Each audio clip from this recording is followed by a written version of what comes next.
Alors vous rentrez dans l'établissement et vous voyez des gens qui boivent, qui font la fête, des citoyens un petit peu pauvres, hein, plus pauvres que ce que vous avez vu toute la journée. Qu'est-ce que vous faites en entrant? Là, moi je me tiens plutôt... je me retourne vers les autres, je dis... je vais aller derrière la fenêtre qui se trouve derrière lui. Et pour éviter qu'il prenne la fuite. Et en vous voyant approcher. Très bonne idée. Moi je vais aller vers le bar. Tu bloques l'entrée, Marvin, au cas où il essaie de passer, c'est ça? Non, je vais vers le bar. Est-ce que je le vois, moi, en entrant dans le bar, le gaillard? Ah, si vous jetez un coup d'œil dans la salle qui est pas très grande, vous... Bien sûr, je jette un coup d'œil en entrant dans le bar. Ah, vous le voyez attablé tout au fond en train de descendre des pintes. Alors, ni une ni deux, je m'avance, mais tranquillement, hein, sans avoir l'air menaçant. Enfin, le moins menaçant qu'un draw puisse paraître, bien évidemment. Et je vais m'asseoir en le regardant fixement dans les yeux, à la table, la chaise qui est là, sans dire un mot d'abord. Je m'asseye. Là, il y a le patron Gab le Gob qui... Mais s'il y en a un. Quelque chose à boire? Une bière, s'il vous plaît. Avec plaisir. Et vos amis, ils ont l'air un petit peu pressés là, qu'est-ce qu'ils font? Ah, ils sont allés voir un vieil ami. Vous savez, on est tous une troupe de théâtre. Ah, formidable. En plus, le patron se trouve dans le fond là, derrière le mur. Justement, en plus, vous voyez, il discutait avec notre clown. Ah. Ah, c'est pour ça qu'il a la peau aussi foncée. Exactement. Tout le monde croit que c'est Andro, mais c'est juste un clown. Ah, merveilleux ce maquillage, j'y ai vraiment cru. Eh oui, c'est pour faire une pièce raciste.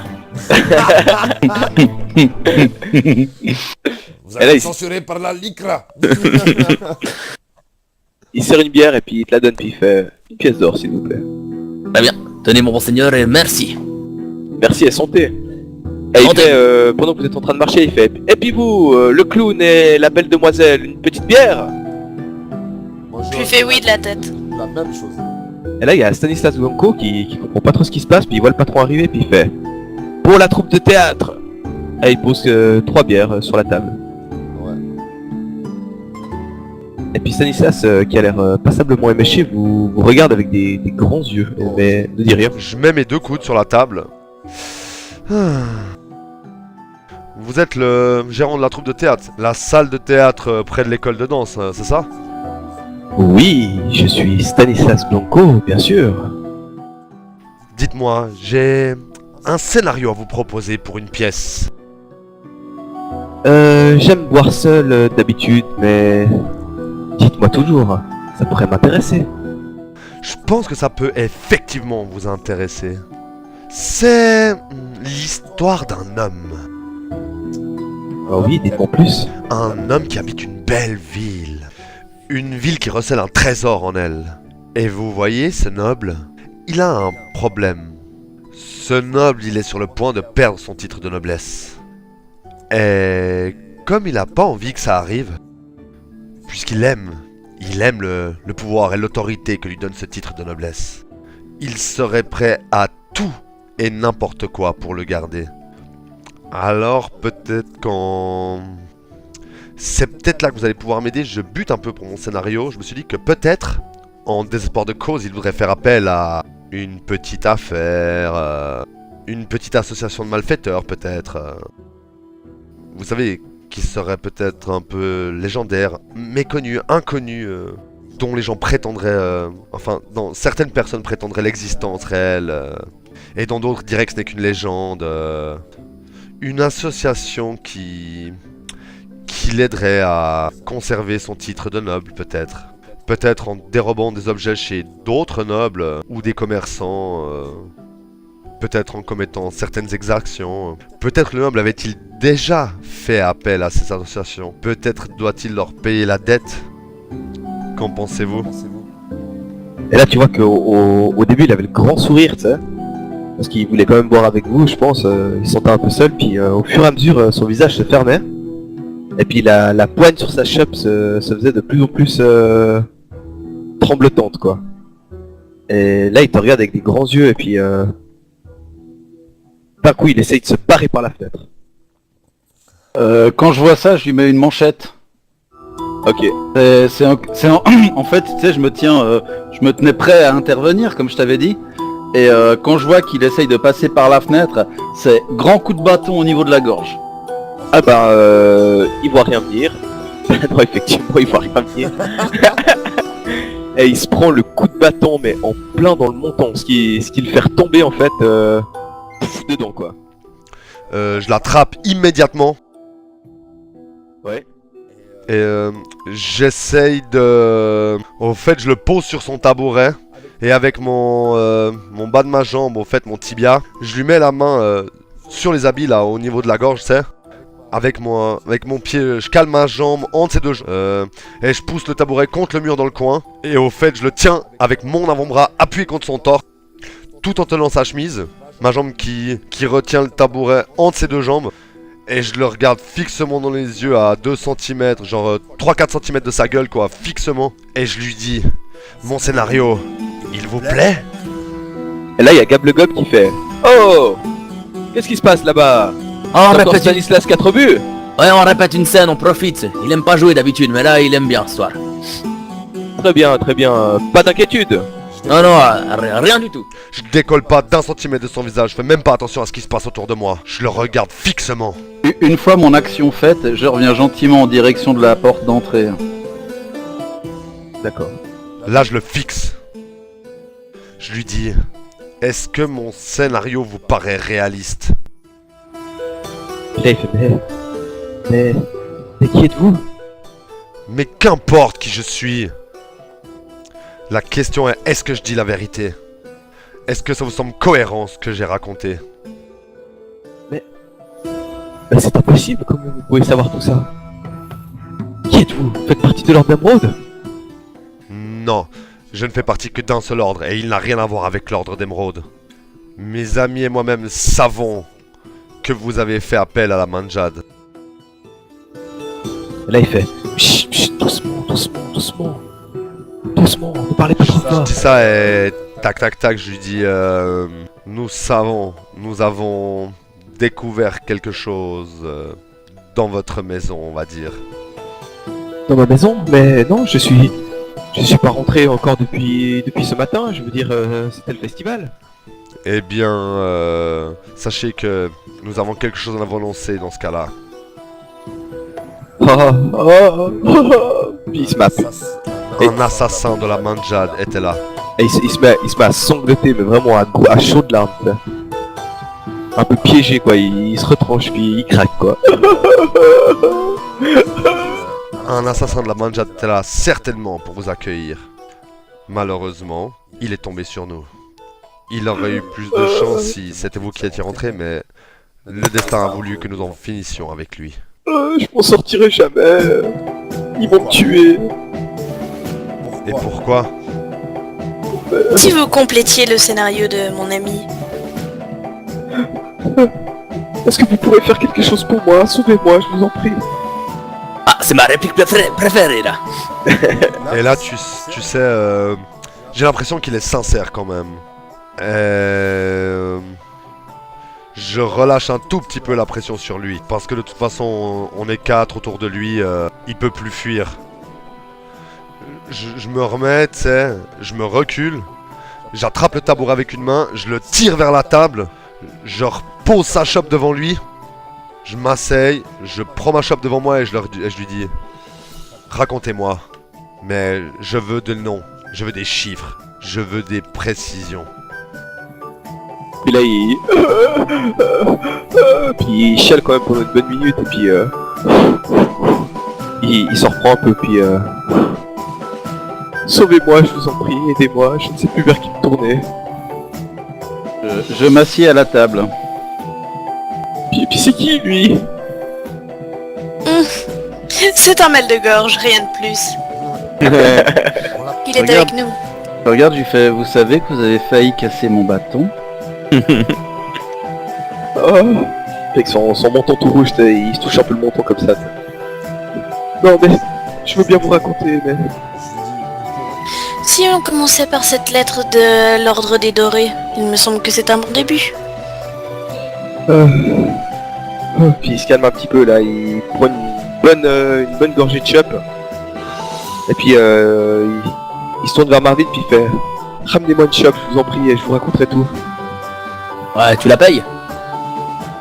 Ouais, d'accord. Puis il te balance une pièce d'or. Ok. Je retourne vers le bar. Patron, une shop pour le patron. Et une chop qui va bien. Et Merci. il te balance la chop. Tiens, patron. Et là il prend sa chope entre les deux mains, il baisse la tête un petit peu pour réfléchir. Il fait bon. Comment vous dire ça? Il y a de cela quelques années, mes parents sont décédés et comme je n'étais pas très au fait des affaires, j'ai un petit peu tout perdu au jeu et j'ai tout perdu en fait. Nous possédions donc le théâtre et l'école de danse et le théâtre a été revendu au plus offrant et j'ai tout perdu et je vivais simplement avec les économies de mes parents et j'ai vu que les tas d'or s'amenuisaient au fur et à mesure des années et je me suis dit qu'il fallait que je reprenne le commerce de ma famille. Donc j'ai décidé de trouver une solution, j'ai tenté moi-même d'incendier le théâtre à plusieurs reprises, de faire pression sur son patron pour qu'il me le revende, mais il n'a jamais voulu. Et j'ai dû me tourner vers d'autres voies. J'imagine que malheureusement la Manjad en fait partie, c'est ça? J'étais en voyage à Rubitsa, en train de boire dans une petite échoppe un petit peu glauque comme celle-ci et j'ai entendu des discussions, j'ai entendu un homme qui disait qu'il avait fait appel à cette organisation et que ça avait changé sa vie. Et je me suis dit pourquoi pas moi? Donc je suis allé le voir et il m'a donné un contact à Rubitsa, un endroit où les rencontrer. Je suis allé voir cette personne qui m'a dit qu'il pouvait faire des miracles pour moi, mais qu'il fallait que je paye un prix en retour, mais qu'il fallait que je voie ça avec comment dire ça, la succursale de Onyxa quelque part. Et il m'a donné une adresse et un lieu de rendez-vous où rencontrer cette personne. J'ai donc rencontré cette personne au port. Et effectivement, tout ce que je demandais pouvait devenir réalité. Ils pouvaient m'aider. Tout ce qu'ils voulaient en échange, c'était que je leur file des tuyaux sur les arrivages, sur l'endroit où étaient stockés des meubles, des pièces d'art, etc. Aussi des adresses de banquiers qui ont disparu par la suite également. Et ça fait des années qu'ils me demandent plein de choses et ils me lâchent jamais. Et la dernière fois, j'ai refusé de les aider parce que j'en avais marre, c'était des années et des années que ça dure. Et je ne sais pas qui est G, mais tout ce que je peux vous dire, c'est que suite à ça, on est venu me voir plusieurs fois chez moi. C'était amical d'abord, ensuite un peu plus menaçante et au final je n'ai pas eu le choix, j'ai dû aller les voir à Onyxa. Quelque part. Je le regarde d'un petit peu plus près, tu sais, j'approche un peu ma tête de la sienne et je répète qui est G.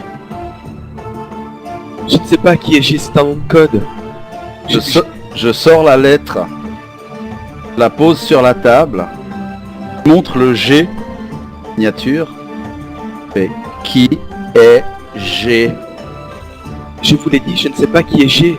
Tout ce que je peux vous dire, c'est l'endroit où je les ai retrouvés la dernière fois. Où j'ai refusé une énième fois de me plier à leur volonté, leur disant que j'avais fait ma part du contrat. Est-ce qu'il a l'air de dire la vérité ou est-ce qu'il a l'air de nous cacher quelque chose? On va faire un petit test. C'est motive, c'est juste un... Ouais, voilà 3D s'il te plaît. Vous pouvez tous le faire si vous le voulez. Alors Anton, tu sais pas du tout s'il dit la vérité ou pas. Et Ginei, toi tu comprends quasi instinctivement que là il est au bout du bout et puis qu'il n'est pas du tout en train de vous mentir. Limite il cherche de l'aide là en ce moment, hein. Il noie sa peine, etc.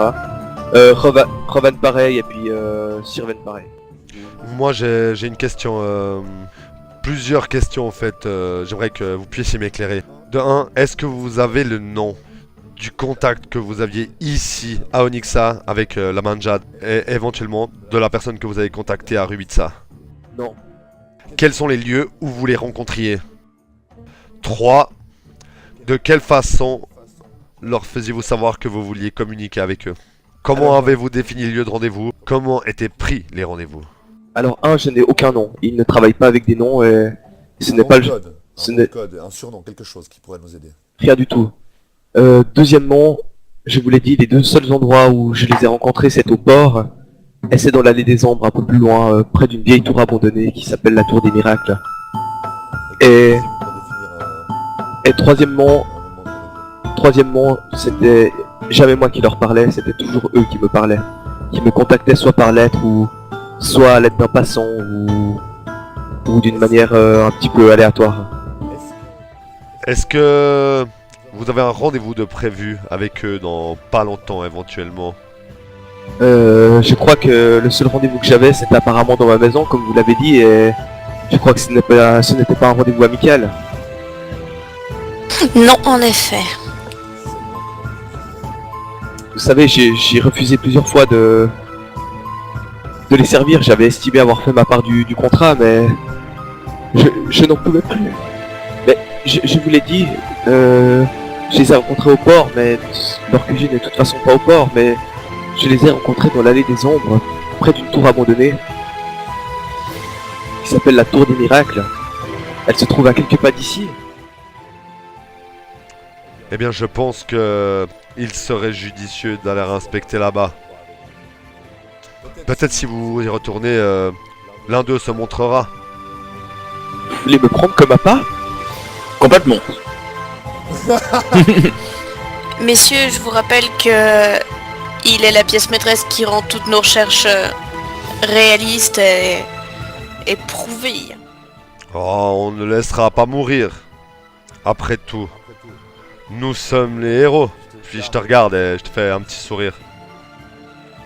Là, je ricane et puis je lui fais, oui, mais vous suggérez quand même de partir à l'assaut d'une association d'assassins et peut-être même pire, sans savoir combien ils sont. Avec en plus un civil. Et si nous demandions à notre cher ami au regard pâle de nous prêter main forte? Ah non, pas lui. Surtout pas. Vous leur Pourquoi? faites confiance, sérieusement? moi, aucune. Je lui fais autant confiance qu'à vous. Vous savez pas combien de fois j'ai hésité à me rendre aux autorités pour que ça finisse, mais même là-bas, je ne suis pas à l'abri. Ils me retrouveront et si ça se trouve, le Nyx Noir est infiltré. Vous n'imaginez pas la puissance de cette organisation. Oh si, j'imagine très bien. Moi je pense surtout que contient là des informations importantes et je sais pas pourquoi, mais j'ai aucune envie d'aller les divulguer aux autorités de cette ville. Je vais vous dire une bonne chose, mon brave. Je ne vous aime pas. Que ce soit clair. Je n'aime pas votre ami aux yeux pâles. Et deux possibilités s'offrent par rapport à cet ami aux yeux pâles. Soit il est représentant de la loi et il est honnête à ce niveau-là, et vous livrez à lui servirait la loi. Soit cet homme fait partie de l'organisation qui vous tarabuste et vous arriverait certainement malheur, ce qui ne serait aussi là que justice. En tous les cas, justice serait faite. Donc pour moi, j'ai deux excellentes raisons, quelle que soit la position de ce monsieur, de vous livrer à ce monsieur. En fait, une petite question me vient à l'esprit parce que je pense que nous avons tous pensé que c'était évident, mais nous sommes d'accord que vous faites partie du complot pour le vol du fameux masque. Non, pas du tout. Rien à voir. Comment voulez-vous que je dérobe le symbole de Nyxa? peut-être pas le dérober vous-même, mais que vous ayez donné des informations à notre chère main de jade pour que eux la dérobent. Mais tout le monde sait où se trouve le masque. Pas besoin d'informations, le plus petit des technos de la campagne le sait. Alors, des informations parce qu'ils doivent être protégés ces masques s'ils sont si importants. Tout à fait, et ce n'est pas possible de le voler. En tout cas pas... La preuve que par moi. si. Pour voler le symbole de Nixa, il faudrait une logistique diabolique. Moi, j'ai qu'une seule chose à dire. Cette tour des miracles m'intrigue extrêmement. Nous sommes en tout cas pas en état d'y aller maintenant. Oh, elle ne va pas bouger, ça fait plus de 1000 ans qu'elle est là, cette tour, donc... C'était une des premières constructions de Nixa, donc... Je peux vous dire qu'elle ne va pas bouger.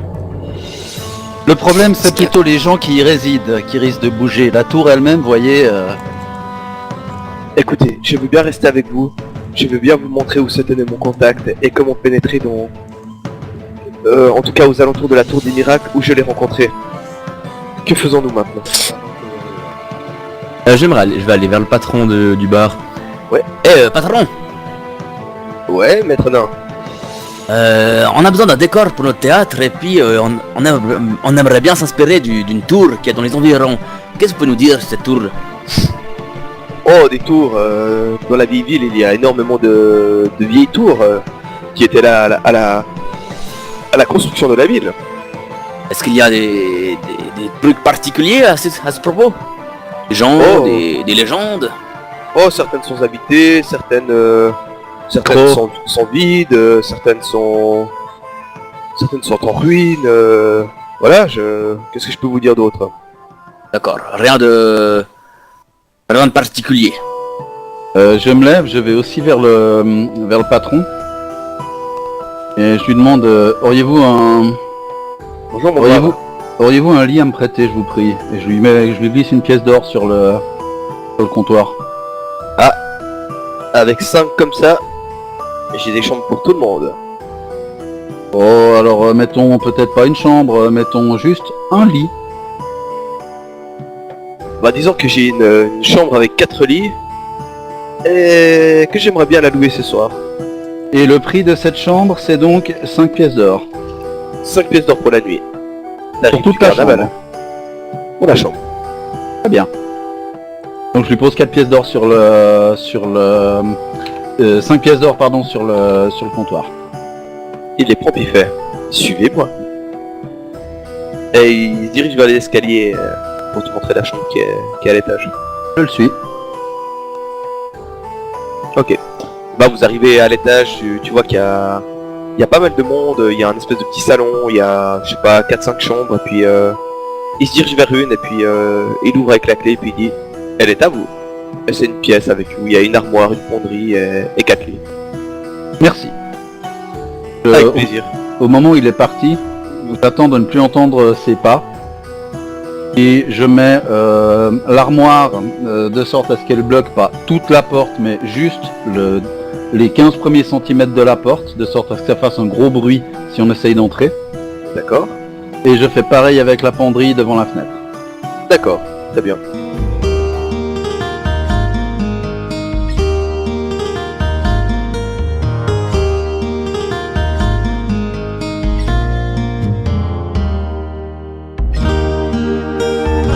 Ça avance jusque là, puis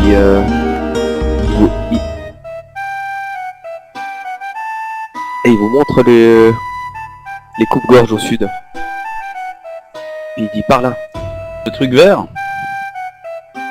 En fait, c'est des maisons un peu surélevées. On peut aller encore un petit peu plus bas en fait, dessous. Vous voyez en fait que il y a un amoncellement de maisons en fait qui sont collées. Certaines sont surélevées, ça crée des petits passages par en dessous, etc. Mais vous arrivez à discerner quand même qu'il y a des tours en fait tout le long de l'allée des ombres au sud contre la barrière de sécurité de la ville, et des tours de pierre qui vraiment comment dire ça, elles sont vraiment plus grandes que le reste. Hein. Comme une tour de guet un peu quoi. Voilà, c'est comme des tours de guet, exactement. Mais à l'architecture un peu plus maison, quoi. Ça devait être des maisons à la base. Ah, j'ai fait une petite ronde d'inspection et je ne vois aucun moyen de nous faire une attaque surprise avant que l'on pénètre dans la tour. J'ai essayé de voir s'il y avait du mouvement ou des bruits à l'intérieur et il n'y a rien que j'ai pu déceler, mais l'épaisseur de la porte et des murs me font dire que l'endroit n'est peut-être pas vide pour autant. Donc fenêtre on oublie, il nous reste la porte. Une idée pour Oui, la porte, ça a l'air d'être la seule option. Une idée de comment l'ouvrir ou une idée pour la faire sauter en tonne? Pour un coup de pied. Et si vous me laissiez déjà essayer avec mes outils? Et sait-on jamais, peut-être que la porte est ouverte? Quand vous avancez, vous voyez ceci, donc c'est petite coupe-gorge et au fond, la grande tour qui se dresse, impénétrable, avec cette grande porte en bois rouge qui est en bas, qui n'est pas rouge, mais qui est rouge. Que faites-vous? Et d'ouvrir la porte. Donc vous avez avancé jusqu'à la tour et vous êtes devant la porte. Ouais. Moi je me mets dos à la porte et puis je regarde, je fais le paix quoi, voir s'il y a des gens qui viennent. Moi j'aimerais bien Alors essayer. c'est un endroit qui est particulièrement désert. Moi j'aimerais bien essayer oui, j'aimerais essayer. de voir si j'arrive à la déverrouiller avec mes oubris. Mes oubris. Mes outils de cambriolage. Alors comment tu t'y prends exactement? Tu veux faire ça sauvage, tu veux faire ça bien, tu veux faire ça comment? Non, bah je veux faire ça le plus discrètement possible. Alors tu me fais un jet à +2 de Disable Device. Le +2 étant donc mes outils. Voilà, dans la tour AD s'il te plaît toujours. Et un jet de Stealth aussi, de Steven. Alors tu vois que cette porte a une serrure ancienne avec c'était sûrement des grosses clés, etc. Mais tu arrives sans problème à ouvrir la porte qui était effectivement fermée à clé. Tu n'avais pas regardé si elle était ouverte ou pas. Et t'entends un petit clic. Et c'est très très discret. Et tu arrives à ouvrir la porte. Les amis, allons-y.